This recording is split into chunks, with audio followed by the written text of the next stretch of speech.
Dad and stepmom still blame mom for their child's death 7 years ago when she refused to help pay hospital bills, and shocked we don't hate mom but took him to court to stop his visitation.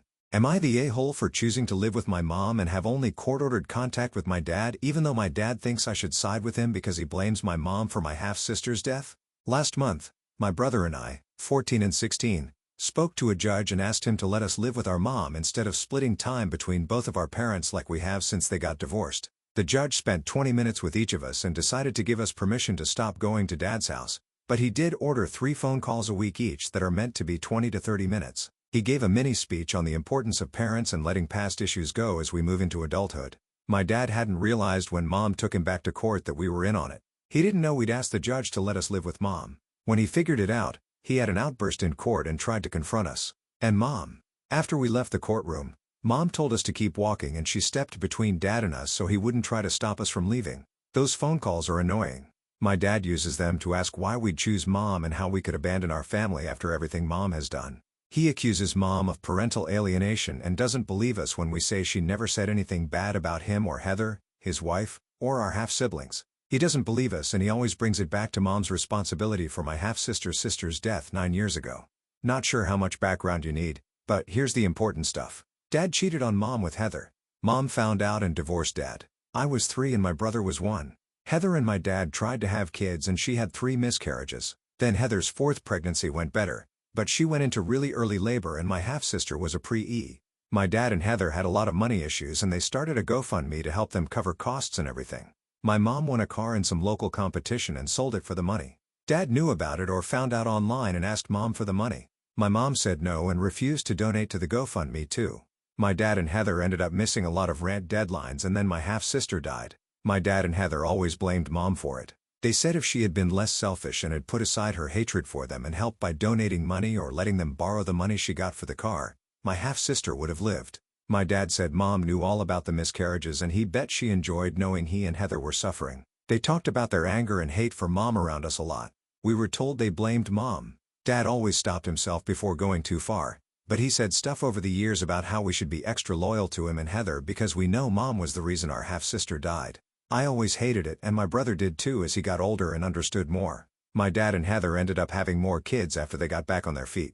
I was 14 when someone in Dad's family told me about the affair and they told me it made everything that happened after more intense. I told my brother we felt awful for mom and saw Dad in an even worse light than we did for all the stuff he talked about her. That's what led to our decision to live with mom. My dad still thinks we should hate mom and he talks to us like we're crazy for our choice. I know my dad still has grief he never worked through, but I don't think he's right. And I think he's crazy to expect us to hate mom for the same reason he does. Am I the a-hole? Is it so weird that I made this choice? Now for the top comments. Not the a-hole. Why would your mom pay a mistress's hospital bills? Your kids are your responsibility. I wouldn't even consider them my siblings. Anything born of a traumatic negative experience like cheating invalidates any family tie in my opinion. Maybe he and his mistress should have worked multiple jobs instead. Your mom owes them nothing. They used to say that mom should have put her feelings aside and thought of an innocent baby and thought of us and how we'd feel losing her. My dad used to really push that point that mom could have done it for us if she was too cold-hearted to support an innocent baby. Your father and his wife need serious therapy. Your mother had nothing to do with their child's death. What they are demonstrating is misdirected anger and blame driven by grief. Their child was born premature and had health conditions. There is no guarantee that any money your mother provided would have changed the outcome. You and your mom are doing the right thing by separating from a toxic situation. Until your father and his wife seek therapy, you absolutely should limit your time around them as they are too unstable and mentally unhealthy for you and your brother. And I'm deeply concerned about their behavior around their other children, not the a-hole. I don't know if therapy or grief counseling would fix his anger. He would probably still blame her for what happened because it works to make her the bad guy and him and Heather the victims of my mom. Even though he tried really hard, I never thought it was mom's fault. And I think it's a weird thing to blame her for. It's not like my half-sister was outside a hospital and being denied medical treatment because of the money she was in the hospital. All mom would have done by donating is take some of the financial pressure off them. Next story. Am I the a-hole for making my dad cry on purpose? I, 20 male, recently got diagnosed with leukemia, and it's bad. I'm always tired and in pain now, and I'm completely bald from chemo. My parents got divorced when I was 5, and dad remarried when I was 7. His new wife basically told him it was either me or her, and he chose her. I'd still see him here and there, but I never slept at his new house. He'd always tell me that he loved me though. which was straight up BS because if he did, he'd have fought his wife for me. I was always very close to his side of the family since mom was from a different country and her entire family lived there. Even my grandparents, who are both dead now. My grandparents would always show me photos of the stuff dad would do with his new family and kids and all the vacations he'd take them on, and it always hurt me. I hated him for years. Once I was diagnosed, it broke something in him and he finally put his foot down and decided to actually be a dad to me. He became super dad. He'd always be by my side and wouldn't leave me alone. He even brought me to his house and introduced me to his kids despite his wife's wishes. He says he wants to make it up to me and that he's always loved me and that he wants to make sure I know that. It's gotten so much though.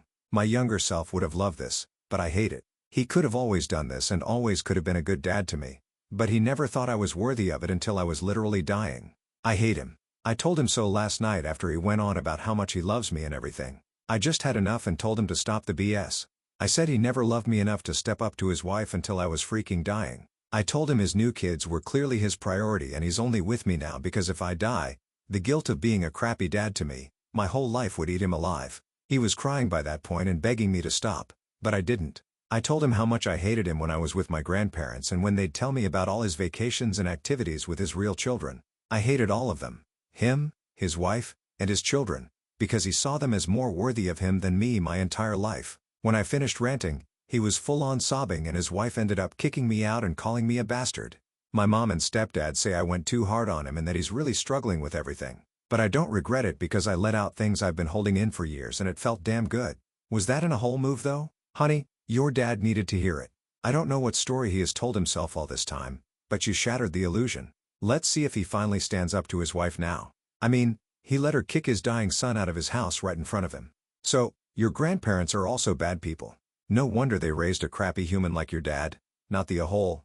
Yeah, they'd show me his wife's Facebook post and be like, hey, look how much fun your dad is having with his other kids. You wish you were with them, don't you? That's a sentence my grandma actually told me. I'd never forget it. So sorry this happened to you. When his wife kicked you out, I would have turned right to him and told him, now's your chance to stand up for me. When he didn't, I would have let him know. Still a coward, I see. He was too busy crying. Next story. Am I the a-hole for not accepting my dad lashing out at me because I didn't honor his late wife when I graduated? My dad's been a widow twice now. My mom died when I 18 male was 7 years old and it was hell for me. Mom had cancer and the last 2 years she was alive. She was so sick and wasted away to nothing. I remember being so afraid of her at the very end and then feeling so guilty about it. Her death wrecked me. My dad remarried when I was 10 and his wife was diagnosed with ALS 3 years ago. She died in January. Her death really devastated Dad even more than my mom's did. My half-siblings had just turned 4 and almost 6 when she died and they were really broken too. But I wasn't close to her and didn't have my own grief when she died. My dad struggled for months. Around May, he started to talk about my graduation and it seemed like motivation for him to keep moving. But right after my graduation, he declined again and he became very distant from me. I tried talking to him about it, but he shut me down and he shut his siblings, my aunts and uncles down. They got him to agree to spend Thanksgiving as a family. He showed up and he was more on edge and avoided me for 80% of the day. A couple of family members brought it up and he denied it, but then he moved away when I approached. I didn't want to have any kind of fight in front of everyone else, so I didn't push it, but then he lost it and started lashing out at me. He brought up the way I was so okay with his wife's death and how it didn't take anything out of me. Then he told me I disrespected him, my half-siblings, and her by not honoring his late wife at my graduation. He said, I found time to mention Mom, but not the woman who was in my life for 8 whole years and took on the mom role when I didn't have another around to do it. He told me he freaking hated me, and it was disgusting behavior, and he had wanted to beat the crap out of me for my disrespect. 2 of my uncles tried to calm it down, but he kept making threats and implying I was some kind of disrespectful brat or monster or demon. He called me that 3 times. I told my dad he had no right to decide who I would and wouldn't honor at my graduation. And I said I wasn't going to take him lashing out at me when he knew I wasn't close to his wife when she was alive. He yelled over me that I was supposed to realize how important she was to me after she died. I was supposed to act like her death was a huge thing because she was there and she loved me and she loved them and we were a family. He told me if I had to honor Mom, I needed to honor both moms or I should be honoring the most recent loss. He said I didn't even cry when she died and yet when Mom died, he thought I'd never stop. I said that was because Mom was my mom and I loved her and it killed me to lose her. I told him I was done and he could yell at a wall. I left. Aunts and uncles told me they were sorry. My dad was being like that and they would try to talk to him. He started texting me for the first time in months. giving me grief for walking away and not being more understanding of his grieving process when he let me cry it out after mom died. Am I the a-hole? Not the a-hole? I will advise you to keep very low contact with your dad until he gets his act together. Grief is no excuse for what he said and how he behaved. I will also suggest you also get therapy to help you navigate this turmoil in your life. That was what I was thinking. It's not like my dad wants me around now anyway, but if his anger flares again, I don't want to be on the receiving end of him lashing out again. Not the a-hole. He'll grieve how he needs to and shouldn't force that on you. This is also pretty terrible behavior on his part. It sounds like he could benefit from therapy. That's a lot to go through. He would benefit from it. His siblings have suggested it to him multiple times, but we all agree that my saying it would just make him dig his heels in harder. Right now, he's so angry he hates me and wants nothing to do with me if I can't act the way he wants. Not the a-hole. He owes you a sincere apology. I'm not sure I'll ever get an apology, but I guess time will tell if this becomes a permanent end to our relationship or not. Last story. Am I the a-hole for asking my adoptive parents if they have a college fund for me like they have for my sister? I, 17 male, was adopted as an infant. My parents were in their late 30s and had tried to have bio kids for years. It didn't happen for them for more than a decade, so they looked at infant adoption. My birth parents chose them to be my parents. My parents were present at my birth and my adoptive mom held my birth mom's hand as I was born. Then I went home with my adoptive parents and the rest was history. 3 years after they adopted me, my parents found out my adoptive mom was pregnant with my sister, 14 female. I don't know if they treated me differently after that, or if they were always a little less in love with me than some adopted kids get, but I always felt that my sister was the clear favorite and their real child. My parents adore her. They spoil her. She got all the cute nicknames like Little Sweetheart and Baby Star to list a couple of them. They were also really obsessed with how much she looked like a perfect mix of the two of them.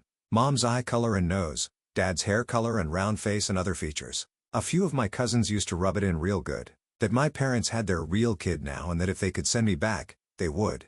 My family knew they said it, but nobody ever seemed to care very much. I didn't get cuddles and kisses like my sister. Didn't get the quality time with each of my parents like she did. Didn't get spoiled like her either. They didn't completely ignore me. And I did get gifts, but they spent less on me and bought less for me too. Maybe it was the fact I'm a guy and she's a girl. I don't know. I told my parents a few times that I felt left out and they didn't change anything or acknowledge whether it was true or not.